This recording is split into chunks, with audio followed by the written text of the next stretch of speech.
আসসালামু আলাইকুম বন্ধুরা। আপনি কি বারবার চুলকানিতে বিরক্ত? বিশেষ করে গরম বা বর্ষার দিনে শরীরের এক জায়গায় হঠাৎ চুলকানি শুরু হয়ে যাচ্ছে? দিনের পর দিন এই সমস্যায় অনেকেই ভুগছেন, আর অজানা কারণে দুশ্চিন্তাও বাড়ছে। কিন্তু চিন্তা করবেন না। আজকের এই ভিডিওতে আমরা জানব চুলকানির সবচেয়ে সাধারণ কারণগুলো কি, কেন এটা হয়, এবং ঘরে বসেই কিভাবে দ্রুত আরাম পাওয়া যায়। বিশ্বাস করুন, এই ভিডিওর শেষ পর্যন্ত আপনার জন্য এমন কিছু দারুণ টিপস থাকছে যা হয়তো আগে কখনো শোনেননি। আর হ্যাঁ বন্ধুরা, শুরুতেই অনুরোধ করছি, যদি আমাদের এই তথ্যগুলো আপনাদের উপকারে আসে তবে অবশ্যই ভিডিওটিতে একটি লাইক দিন এবং চ্যানেলটি সাবস্ক্রাইব করে নিন, যাতে স্বাস্থ্য সম্পর্কিত এমন দরকারি তথ্যগুলো নিয়মিত পেতে পারেন। তাহলে চলুন শুরু করা যাক।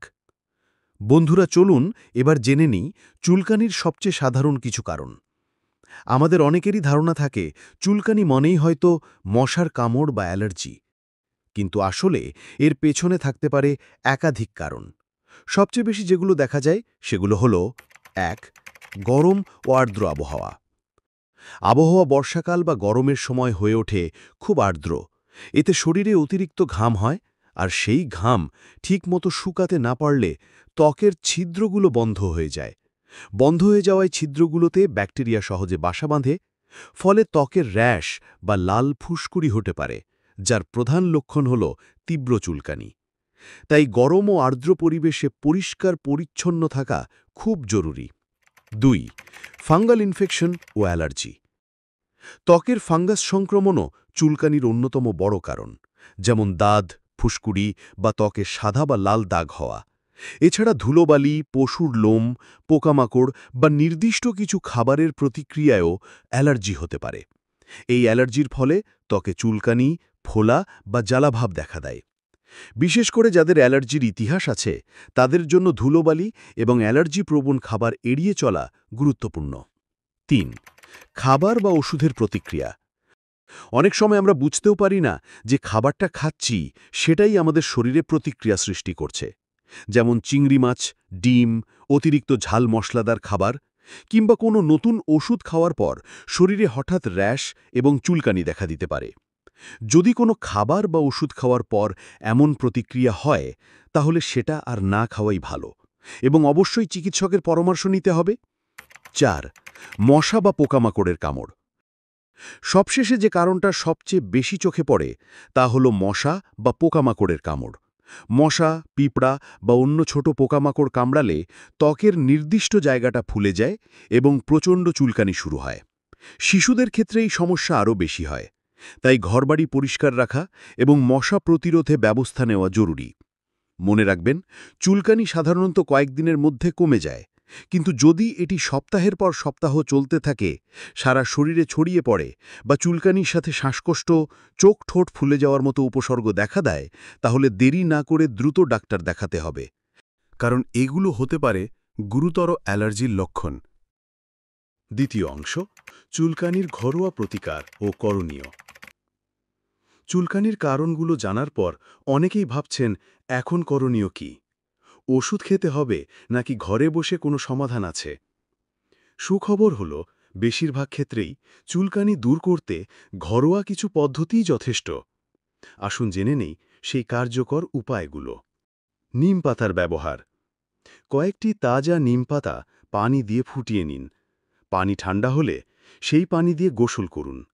নিমের প্রাকৃতিক অ্যান্টিব্যাকটেরিয়াল উপাদান ত্বকের ব্যাকটেরিয়া ধ্বংস করে এবং চুলকানি কমাতে কার্যকর ভূমিকা রাখে। Aloe vera gel. অ্যালোভেরা ত্বক ঠান্ডা রাখতে এবং জ্বালা কমাতে দারুণ কাজ করে। চুলকানি হওয়া জায়গায় তাজা অ্যালোভেরা জেল লাগান। এতে ত্বক ঠান্ডা অনুভব করবে এবং তাৎক্ষণিক আরাম মিলবে। দুধ বা দই।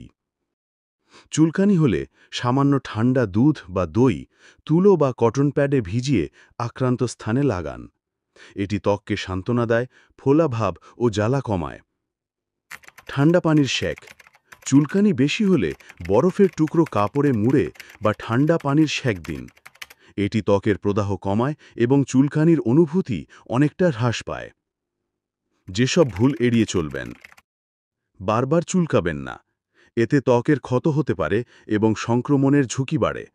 অতিরিক্ত গরম পানি দিয়ে গোসল করবেন না, এতে ত্বক আরও শুষ্ক হয়ে চুলকানি বাড়তে পারে। আঁটসাঁটো বা সিনথেটিক পোশাক এড়িয়ে চলুন। এর পরিবর্তে ঢিলেঢালা এবং সুতি কাপড় পরুন। ধুলোবালি বা অ্যালার্জি সৃষ্টিকারী জায়গা থেকে দূরে থাকুন। বন্ধুরা, চুলকানি সাধারণত সামান্য কারণে হয় এবং ঘরোয়া উপায়ে অনেকটাই নিয়ন্ত্রণে আনা সম্ভব। তবে মনে রাখবেন, চুলকানি যদি কয়েক সপ্তাহ ধরে চলে, সারা শরীরে ছড়িয়ে পড়ে বা চোখ, ঠোঁট ফোলা, শ্বাসকষ্ট, জ্বালাভাবের মতো উপসর্গ দেখা দেয়, তাহলে দেরি না করে দ্রুত ডাক্তারের পরামর্শ নিন। অতিরিক্ত বা দীর্ঘস্থায়ী চুলকানি অনেক সময় লিভারের সমস্যা, কিডনির অসুখ বা রক্তের জটিলতার ইঙ্গিত হতে পারে। তাই প্রয়োজন হলে রক্ত পরীক্ষা যেমন সিবিসি বা অ্যালার্জি টেস্ট করিয়ে নিন। এতে আসল কারণ বোঝা যায় এবং সঠিক চিকিৎসা নেওয়া সহজ হয়। চুলকানি মারাত্মক আকার ধারণ করলে ডার্মাটোলজিস্ট বা অ্যালার্জি বিশেষজ্ঞের সঙ্গে যোগাযোগ করুন। ভুল চিকিৎসা বা অবহেলা করলে সংক্রমণ এবং ত্বকের স্থায়ী ক্ষতি হতে পারে। আজকের ভিডিও যদি আপনাদের উপকারে আসে, তাহলে অবশ্যই ভিডিওটিতে একটি লাইক দিন, বন্ধু ও পরিবারের সঙ্গে শেয়ার করুন এবং আমাদের চ্যানেলটি সাবস্ক্রাইব করতে ভুলবেন না, যাতে স্বাস্থ্য বিষয়ক আরও গুরুত্বপূর্ণ তথ্য সময়মতো পান। আর হ্যাঁ, কমেন্টে জানাতে পারেন চুলকানি নিয়ে আপনার অভিজ্ঞতা বা যেসব বিষয়ে আমরা পরবর্তীতে ভিডিও তৈরি করতে পারি। আমাদের পরবর্তী ভিডিওর বিষয় থাকবে শরীরের র্যাশ বা লাল দাগ সহ চুলকানি হলে কী করবেন, তাই সাথেই থাকুন।